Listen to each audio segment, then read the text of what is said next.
Okay, I think everybody's settled in, so I'm going to move us along. Next up, we have 4.01, the superintendent's comments, and I'm going to turn it over to Ms. Hamburg. Thank you so much. I would like to congratulate our retirees, most of whom just left to get their picture taken, and our other award winners this evening. Wish you the best of luck to our retirees in your next chapter. As we wind down the school year and celebrate, I say wind down, but it doesn't feel like we're winding down. It's been pretty fast-paced. But as we end the school year and celebrate Staff Appreciation Week, I also want to thank our staff for their hard work and dedication. It's a really hard time to be in public education right now. There's a lot coming at us, and I just am truly grateful for all of you for continuing to show up every day for our kids. I do want to take a moment to provide an update on where we are with staffing. So there's a lot of rumors and things. I've asked Mr. Reeves and Mrs. Baldwin to speak just a little bit to kind of what that looks like at the secondary level, but just wanted to give some general updates.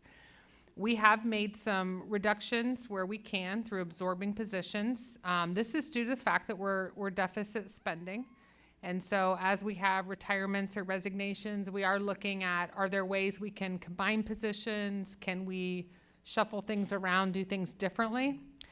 But I do want to be clear that we are not, there's some rumors out there, and I know we sent an email out today, but just to clarify, with our elementary staffing, every year we look at where we need to have teachers and we move those around. So we have 15 elementary schools, and it's very common in every district that has multiple elementaries to look at how many teachers are needed at each grade level. Typically, we're able to keep those teachers in the same building because we may have resignations or retirements within that building. Sometimes we're not able to do that. So I just want to be clear that we're not looking at class sizes of 30. We know that we have magnet lottery and some intra-district enrollment, open enrollment, where kids are requesting other buildings. That's pending. So we will continue to monitor those numbers. And if we need to add sections or reduce sections throughout the summer, we will do that. And this is really important for us to do every year, whether we're on the ballot or not, whether we have a levy up or not, because with 15 elementary schools, we really have to tweak those and kind of finesse that every year to make sure that we're using our resources the most efficiently. So just wanted to be clear about that. And also, there are some rumors that there are teachers who are potentially being reduced or losing their jobs because of that. Those teachers have contracts, and they will have a teaching job next year, just maybe in a different building at a different grade level. So I did want to talk about that. And then at the secondary level, because again, as we're trying to look at how we can be efficient with our staffing, we have tasked our secondary team to look at how they're using staff throughout the district. And so again, I've asked Mrs. Baldwin and Mr. Reeves, if you don't mind just kind of maybe sharing a little bit of insight on kind of where we are with scheduling, what's typical with that process, and what families can expect between now and when school starts in August, please. Thank you. I appreciate you having the opportunity for us to come up here. And I'll share with you from a high school lens, kind of to that perspective. Several years ago, Central was pushing 1,900 kids, and we moved several staff towards Central to accommodate for their enrollment growth. And now Central is not even our largest building anymore. And over the years, staff members have been transferred out of Central into either North or South or some kind of split to account for the fact that now Central is about 1,500 kids and they've lost 400 kids. And so we've balanced staff accordingly. So even at the elementary level, that happens at the middle and high school level, including this year where there's some movement of staff. So that happens every year at every level. I'm gonna give you a really high overview of what our scheduling process is specifically for the high school, because the high school is by far the most complex, because you've got hundreds of courses and thousands of kids and 8 periods within a day to try to fit them in.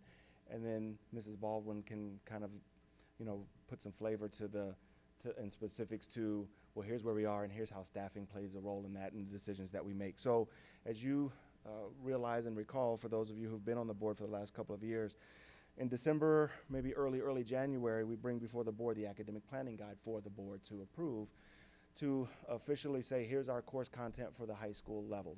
Any new courses are in there, and all of those for the board to approve. In January and February, we begin our student requests. We start with our juniors and work our way down to 8th grade visits from high schools to begin making those freshman requests, and that happens in January and February. In March, those students, all of them, meet with their counselors individually to go over what their requests are. Does that align with their future goals, their academic goals, their college or workforce readiness goals, and make any request changes as a result of those individual visits. By early April every year, and we've done that since I've been here, and this is my 15th year here, right around the second or so week of April, we sit down with the high school principals. We look at their requests, we look at their enrollments, and very often we make staffing adjustments. This teacher, you don't need a whole math teacher. We're going to split a math teacher with Central and South, for example, or we're going to do some different things. That happens every year right around mid-April. From that point then, the principals then, looking at their requests and the staffing that they're going to have, begin building their master schedule. When they look at the course request, especially if it's what we call a singleton, meaning it's a content area that has only one course or only one section, like AP Computer Science A or something like that, where there's only one.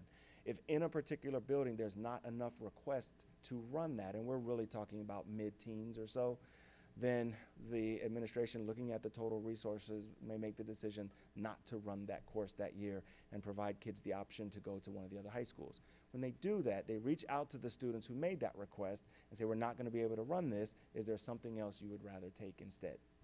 Over the course of the summer, once they settle through all that, they'll run the schedule and try to reduce conflicts as much as possible. When you only have 8 periods and hundreds of courses and thousands of kids, sometimes I'm a student who may be in orchestra and in AP Calc, and there is just nowhere to put either one where it conflicts with something else I have to take. And at some point, I just may have to choose.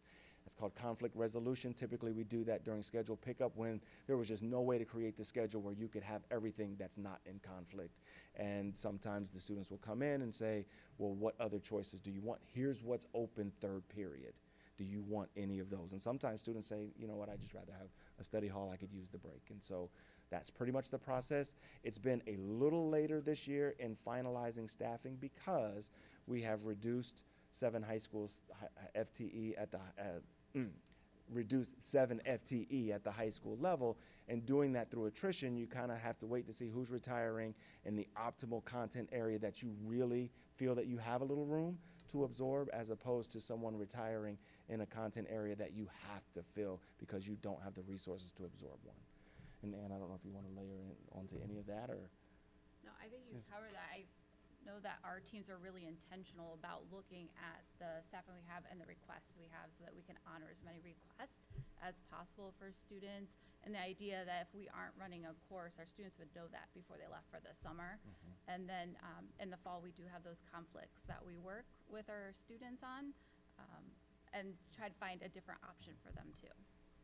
And that's one of the reasons at the high school level we have 10 extended days for high school counselors? 12.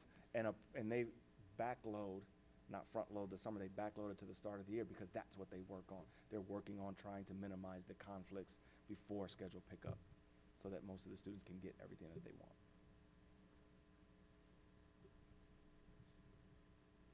So just to clarify, typically we will know if we're not running a course, but a kid may have an individual conflict Yes. between 2 courses that maybe we don't know until we're finessing that throughout the summer. Correct.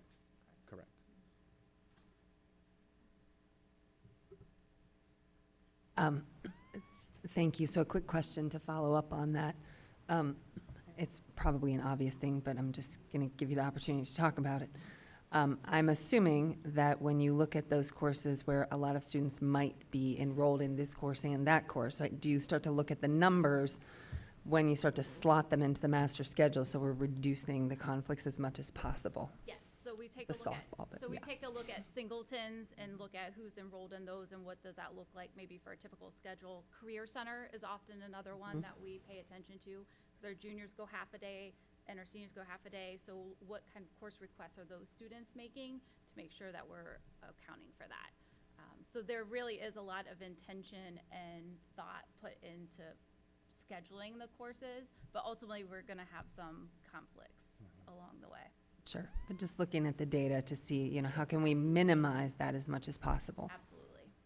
So we have a balance between humans actually hand adjusting things, and then also our software runs those conflicts and helps us with that, right? They actually give us a percentage. You know, you might run it the first time, you know, say you're 75% good, you still have 25% of your requests have conflicts, and here's where they are. And then we can move it, move it, move it. It's kind of like a game show. You hit it again, and it runs. It takes a couple hours, and then you say, boy, when you're up to 90%, that is about optimal in terms of conflicts.